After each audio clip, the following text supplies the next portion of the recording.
Buongiorno a tutti, sono April, parlo italiano, vado a dare la presentazione in inglese, però sono strafelice di stare qui con voi. Voi dopo potete fare le domande in italiano, sono qui tutta la giornata, capisco italiano perfettamente, quindi non vi preoccupate, però veramente sono felice di stare qui con voi, di imparare più del sharing economy qui in Italia e di dividere le mie esperienze globali con voi, così che possiamo avere un contesto internazionale per questo fenomeno dell'economia collaborativa o economia del sharing. Quindi andiamo. I'm going to try to give you an international flavor for what's going on with these different models. What do P2P lending have to do with companies like Airbnb or banking or car sharing? What do these trends have to do with one another? We're going to see that what we're talking about is part of truly a global phenomenon that is extending across sectors and around the world. And at Collaborative Lab, we work with companies and startups and governments on every continent except for Antarctica that are interested in this space. So, before we get started, let's just do a little bit of definitions for people who are new to this concept. Now, for purposes of today, we're going to talk about the sharing economy and also the collaborative economy, which are different but very related. I want to call out the collaborative economy because what we're talking about is not just consumption. And a lot of times, consumo collaborativo and sharing economy are equated.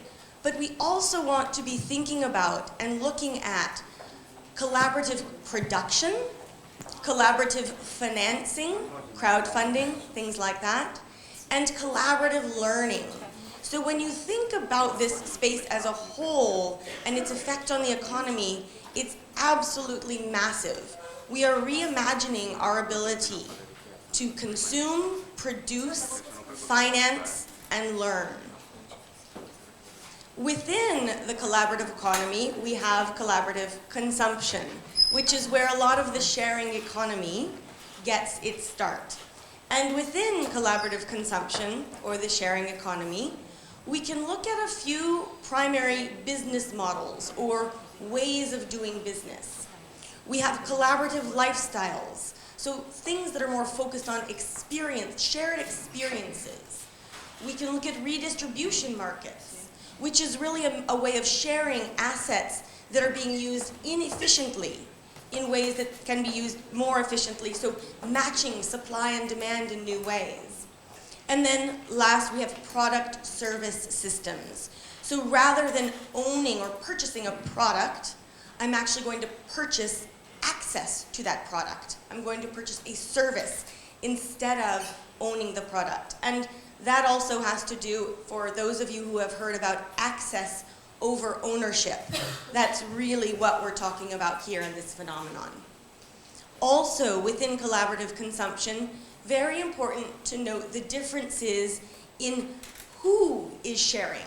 And we talk often about three main business models here as well. The first is P2P, or peer-to-peer. So I can share my car with you, for example. Second is B2C, business to consumer. So a company can share an asset with me. For example, Zipcar. I get the car from Zipcar, a company, even though that's also deemed car sharing.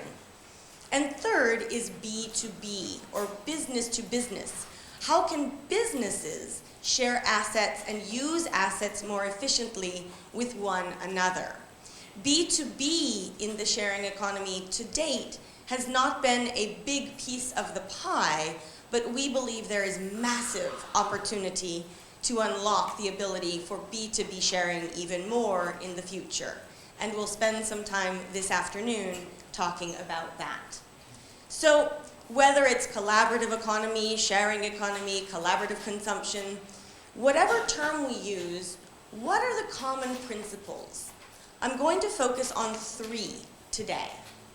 First, this represents a new way to think about asset utilization. And assets here, think of eBay. How can we tap into what we call idling capacity, the untapped value of underutilized assets? How can we tap into this more efficiently so that we can use assets we already own in more and better and more resourceful ways? So when you think about it, here's a great example. The car, on average, sits idle, has idling capacity, 23 hours a day. That's 95% inefficient. Now, that's crazy when you think about it. How can we use technology and the sharing economy to do better than this? The irony here is it sits idle 95% of the time, yet after your house, it's the second most expensive item in any budget for a family or an individual, you name it. So that's the first piece. Secondly, collaborative consumption and the sharing economy allows us to transform how we can match needs and haves. And when you think about it, there is nothing new about sharing. Sharing is the oldest behavior known to mankind. But really, what's new about sharing is our ability to use technology to reimagine, expand, and resurface new ways of sharing, also in ways that create efficiency, so we can have a critical mass of transactions, as well as to form trust between both neighbors and strangers. And last, collaborative consumption and the sharing economy are about a common set of values and drivers. And I want to be clear here, there's a difference between values and drivers, even though they're related.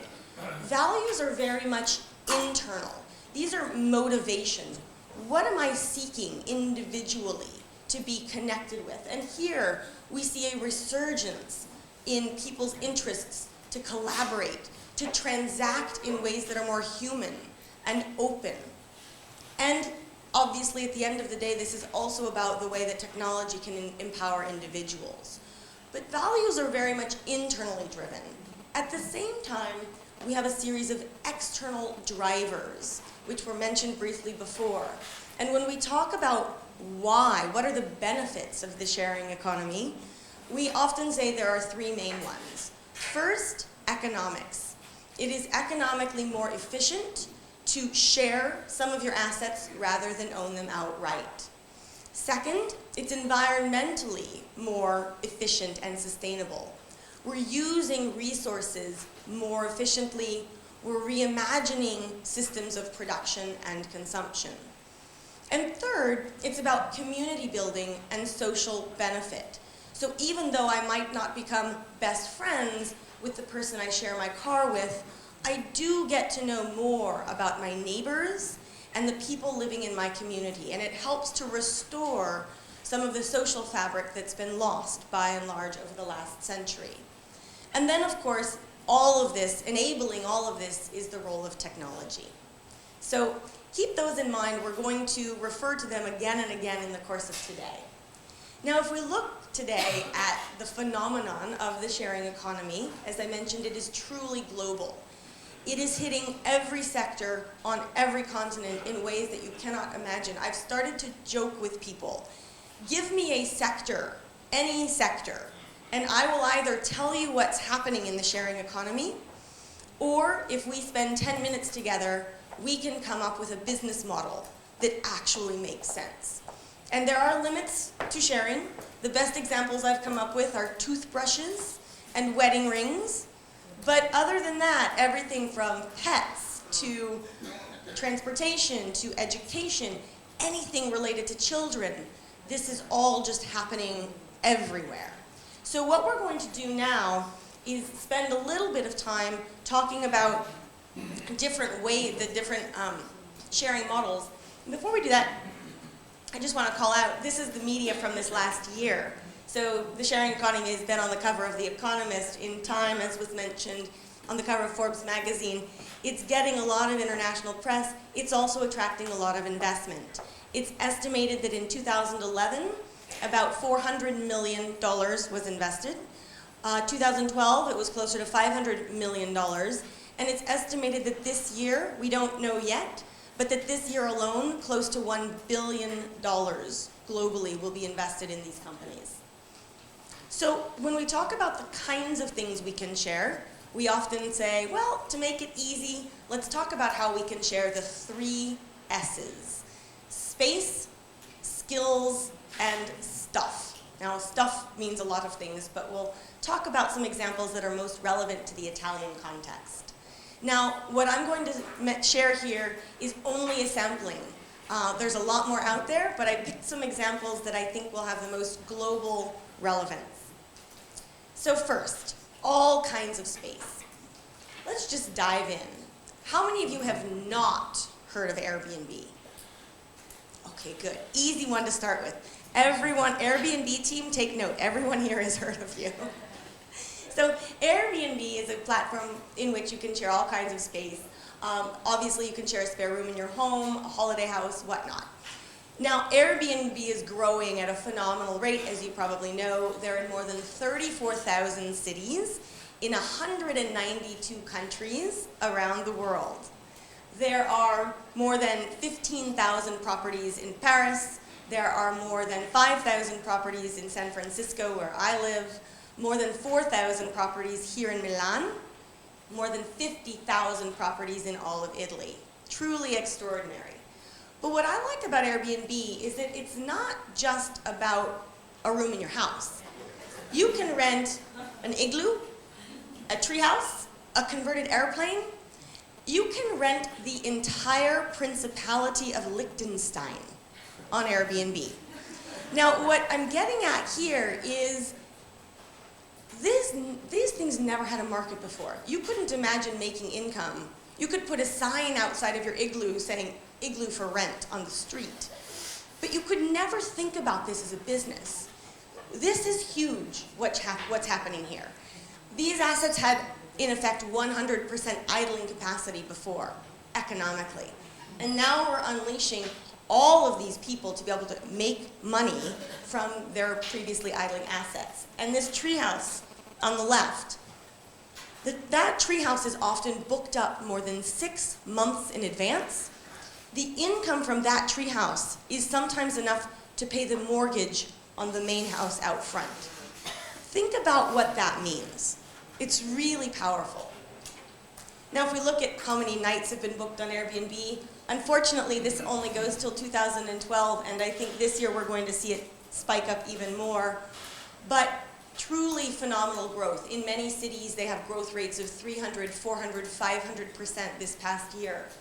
At the end of 2012, they had cumulatively booked 10 million nights.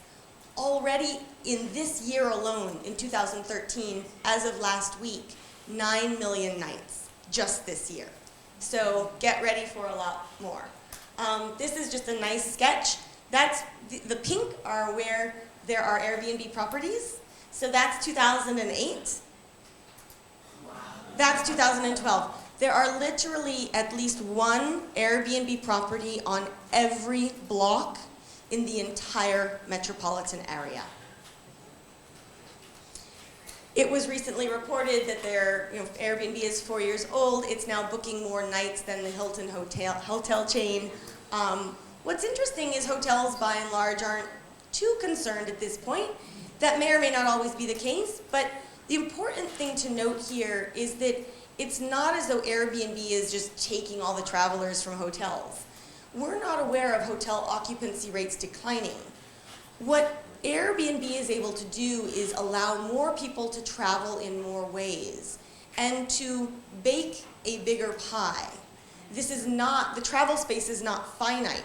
We're enabling people that might not have traveled before to do so now and have different kinds of experiences thanks to Airbnb. In addition, I always like to point out A lot of times people think Airbnb is just about creating a marketplace. It's not. It's really also about creating a community. And I have traveled on Airbnb in Rwanda, in London, throughout the US and South America. I've created lots of friendships, and not just me. I mean, this is a story that is repeated again and again. This is about enabling people to come back into relationship with one another, to travel in new ways, and to see the world, quite candidly, in a new way. So that's Airbnb. Now let's look at a different kind of space, office space. There's a company called Liquid Space. This is their app. I just sort of pull it out because if I'm traveling and I want to find a place to work in another city, I have to find a cafe or make do with whatever I can find. Liquid Space matches people with extra office space with people looking for a place to work. And they're tapping into all kinds of pre-existing inventory. So offices with extra desks or co-working spaces, or also places like public libraries. And what's interesting about office space is, on average, the idling capacity of an office is 70%, 7-0. Now, when you think about what that means for a company, that's a huge waste of money. Liquid Space enables people to reimagine how and where they're working. So if I'm coming to Milan, Liquid Space isn't here yet. It's in every state and hundreds of cities in the United States, also growing very quickly. Let's say I say I want to go to New York. I log into the app. I say how many people I need to meet with. I want a room with a view or whatever my specifications are. The app brings up all of the places that I can book to work in. I pay, and we're done. Now, Liquid Space, I go back to this notion of P2P or B2B sharing. Liquid Space is also a B2B, business-to-business platform. So they have created an enterprise solution to allow businesses to rethink their office space needs. And here, for example, they've done a partnership with Marriott hotels. Marriott are putting conference rooms on the Liquid Space platform. Now, what this means is not only can Marriott generate an additional revenue stream, but Marriott also redefines its brand. It's no longer just a place to sleep, just a hotel. It now becomes a place to work, to connect, and to create. Very, very powerful. Let's look at one final kind of space, land. Just land for gardening. Landshare is a platform in the UK. It's got close to, I know it says 70,000, it's more like 80,000 members. Landshare is an opportunity for people with extra space where you can garden to match with people who love to garden but have no land. So pretty simple, but think about what this leads to. I don't have a green thumb. I have some land, but I don't do anything with it. My neighbor loves to garden but has nowhere to do it. What you find is that we are able to create produce, do something good for the community. Look at it, some of these properties are also very downtrodden. We're using every part of this space more efficiently. Things like this are happening in Italy, I know, but to have a platform where you could connect nationwide, again, pretty extraordinary. And one other thing I want to keep in mind here, Landshare, no money changes hands. So you are simply coming together to share, but you are creating value without money. Usually what happens is the people who are swapping will share the produce that's produced, share the crops, and if they want to pay one another, they're welcome to, but there's no money on the platform itself. And that's a really important part of the sharing economy, to keep in mind that some of these models are monetized, but many are not. And the important thing, though, is that they are all creating value. So now let's talk briefly about what this means to, how do you share skills? How many of you have heard about a company that's in the US and the UK called TaskRabbit? Most people have not heard. Okay. TaskRabbit is a way, oh, I skipped ahead, sorry. Sharing of skills is about a new form of micro-entrepreneurship, empowering people to make money and save money, tapping into how they can use their skills and their assets more effectively. Sorry, this was the slide I was looking for. TaskRabbit has been called the eBay for errands. In effect, I'll tell you how it got started, and then that will tell you, indicate what we're talking about. It was founded by a woman named Leah Bousquet, and about 5 years ago, she and her husband were going out for a date to meet some friends. And they were in Boston, and it was winter time, and just as they were leaving, they realized that their dog had not been fed, and they had no dog food. And they realized that they had to do this before they went out. And long story short, in that moment, Leah thought, wouldn't it be great if I could log onto a platform, have somebody go get dog food, bring it to my house, feed my dog, I'll pay them, and I don't have to cancel my date with friends. eBay is a platform that allows you to list all kinds of tasks or projects, jobs that you need to have done, and then pay people to help you do them. So it's everything from running errands to dropping people off to repairing furniture, quite a few things that require a specialized skill set. The most popular kind of task requested is actually assembling IKEA furniture. So the important thing to note here, these are tasks, and if you're a TaskRabbit, these are all rabbits. 70% of TaskRabbits are unemployed when they show up on the site. We are providing a new form of livelihood. We are not tackling systemic problems of unemployment, but we are reimagining and expanding the ways that people can make a livelihood for themselves and also have flexible work arrangements. If you are a TaskRabbit, you decide when you want to work, you decide how much you want to work, you decide what kinds of skills you need or what kinds of tasks you want to undertake. Now, if you look at who are TaskRabbits, very interesting. It's not just Gen Y or college students. TaskRabbits range between the ages of 20 and 75. Many of them are not who you might expect. So, for example, mothers with young children or retirees. People who want to be economically productive but need flexibility. And prior to platforms like this, had nowhere they could go for that kind of flexible work. Now I want to talk about a different kind of skill sharing, one where we're teaching and learning from one another.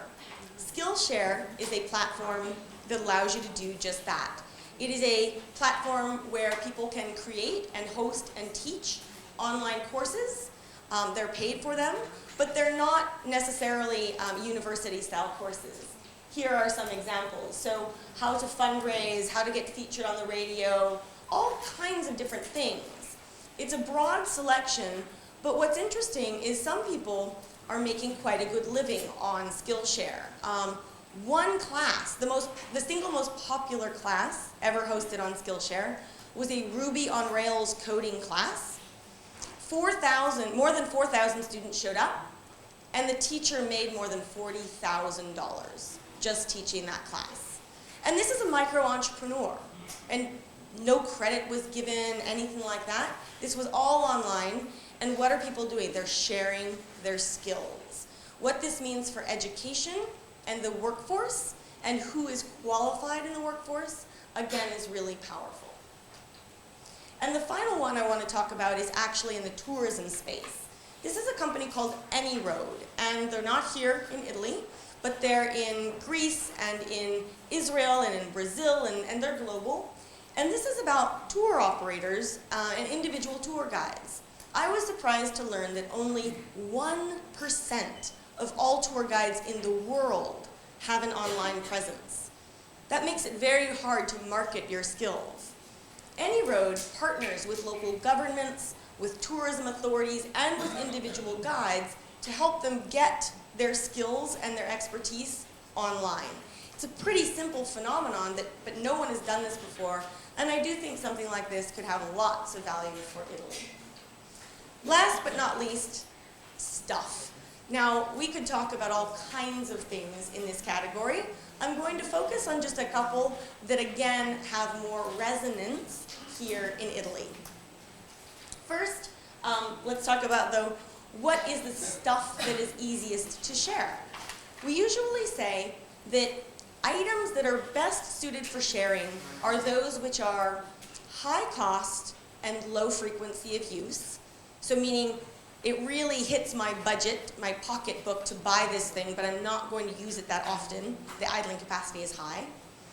Those are really the best ones. But in addition, also items that are good to share are those that have a limited useful life. So for example, clothing for children that they outgrow every year, or things that are seasonal in nature, where you're only going to use it once in a while. Anyway, then the drill is up there. We always like to talk about the example, a drill, a power drill. Many of you have probably heard this statistic, but the average drill is used 14 minutes in its entire life, yet costs on average about $100.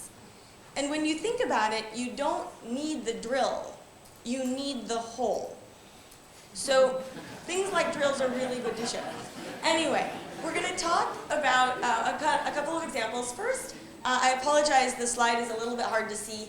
I just want to talk about the market trends around car sharing.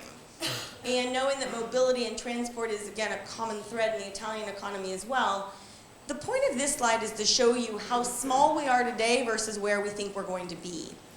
Global revenues from car sharing were about $1 billion in 2013. We expect that they're going to be about $10 billion by 2016, and more than $25 billion by 2020. So we are today at the little circle. Get ready for some serious growth. Similarly, looking at just who is sharing cars, this is North America and Europe. I won't go into too much detail, but the statistics are roughly the same. We are just now coming up on a period of what we expect to be massive growth.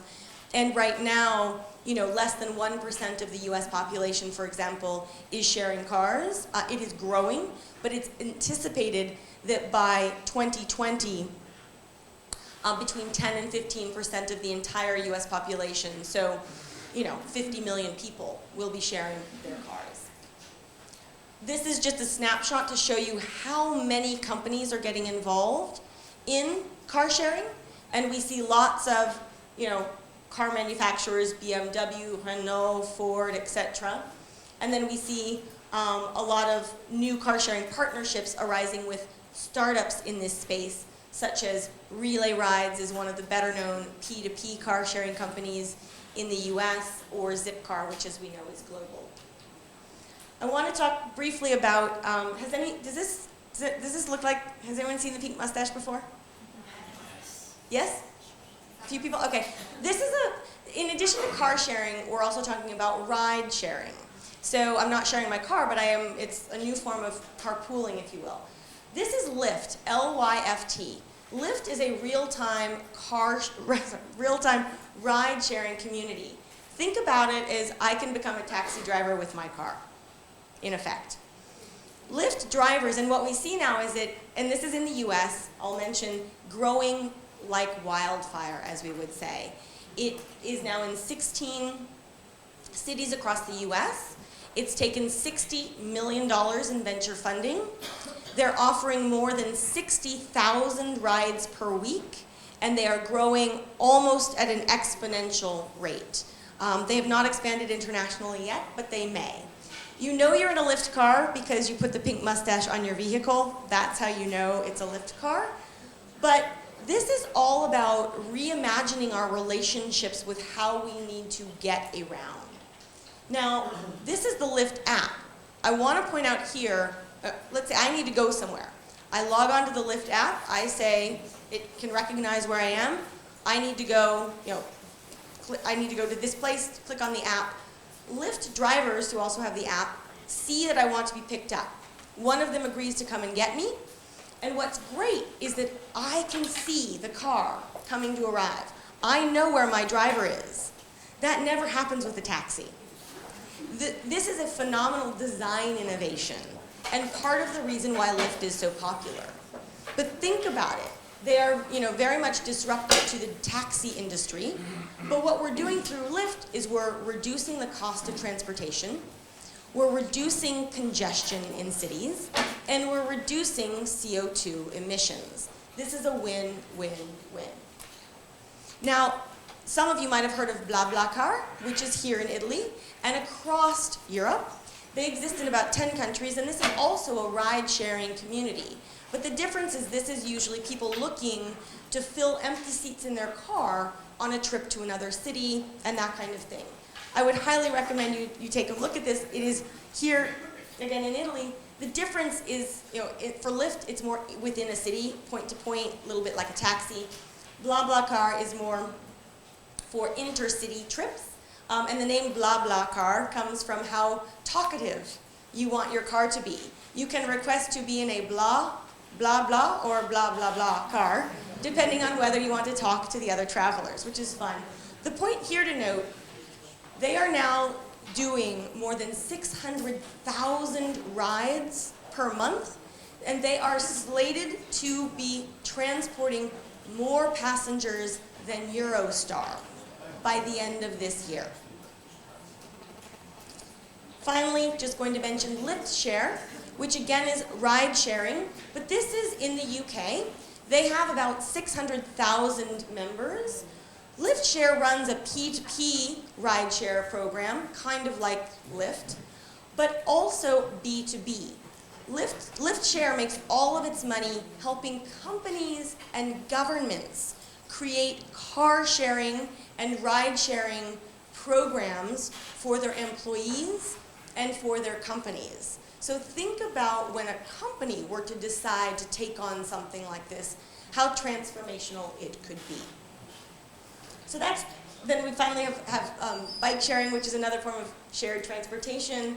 It's here in Milan. Italy actually does quite well. You are third, I should say. Only China and Spain have more bike sharing programs than Italy in terms of what's publicly reported. So you're doing well here, and this is just a fun selection from around the world. Now let's go from transportation to fashion, another pillar of the Italian economy. This is a company called Rent the Runway. Now, Rent the Runway allows people who want to have high fashion to access the fashion as opposed to needing to spend 5,000 euros on one dress, maybe to wear one or two times. They have partnered with high-end brands around the world, and in effect, I can rent a Prada dress for about $200 for a few days, as opposed to needing to own the Prada dress and never wear it again. Rent the Runway, it's a US company. I believe they will see global operations ultimately. They have more than 3 million members. They've partnered with 170, again, high-end brands, and they too are growing like crazy. So if you're an Italian design house, what does a company like this make you think? And how might you partner with them if people are now able to access high-end fashion as opposed to having to own it only? Finally, this is the last example. Yurtle is an online platform to share and swap any kind of thing you can imagine. Clothes, appliances, cars. Yurtle is all about how can we share rather than shop, and how can we basically empty our closets and tap into the idling capacity of stuff that we already own. It is another great example of something that is not monetizable. You are sharing simply because you want to do something good for the community, good for the environment, but again, growing quite quickly. So at the end, what is all of this about? What are the commonalities here? In the space of stuff, we're showing that it's not about needing to own everything. We do want to have access to things and access to experiences, but it doesn't mean having or needing to own everything ourselves. And this is part of a broader phenomenon which we would term the difference between an asset-heavy generation where having made it meant owning 3 cars and 3 homes and having a lot of stuff, to an asset-light generation, which doesn't mean we don't want to have access to these things. We just don't necessarily need to own them, and we can now access them in a way that doesn't compromise the experience. So, fast forwarding a little bit, as we track at Collaborative Lab, as we track this space, what are the things that make us most excited, and what are the things that keep us up at night? Just a few, and then we'll wrap up. One of the things that makes us most excited, and where we're seeing most of the innovation in this space, is in what we would call enablers. So the things that make a sharing experience worthwhile, the things that make the whole experience really thrive. So for example, in the case of car sharing, an enabler is insurance. If we don't get the insurance right, the car sharing can't thrive. In the case of Airbnb, we're seeing a lot of concierge services pop up. People and services that make the Airbnb experience more seamless. Delivery services. If I'm going to share stuff, it's great when it can be delivered. All kinds of enablers are popping up and companies being launched in that space. One of the biggest challenges we see is in the policy arena, and we'll spend some more time talking about this in the afternoon. But by and large, a lot of the rules and regulations that govern the sharing economy were established before any of these companies existed, and oftentimes before the internet existed. So they're not bad rules, they're simply outdated. And all over the world, cities and companies are having to deal with outdated regulations, and how do we update them in a way that is appropriate for shared use. So for example, again, to go back to the car scenario, we've built a legal and regulatory structure around how do you own a car. We don't have a lot of good regulations for effective car sharing. And this is where I spend a lot of my time, is working with policymakers to update and revise the rules to create what I call an effective enabling environment for businesses to thrive. And as I joke, we've seen this before. Outdated policies are not unique to the sharing economy.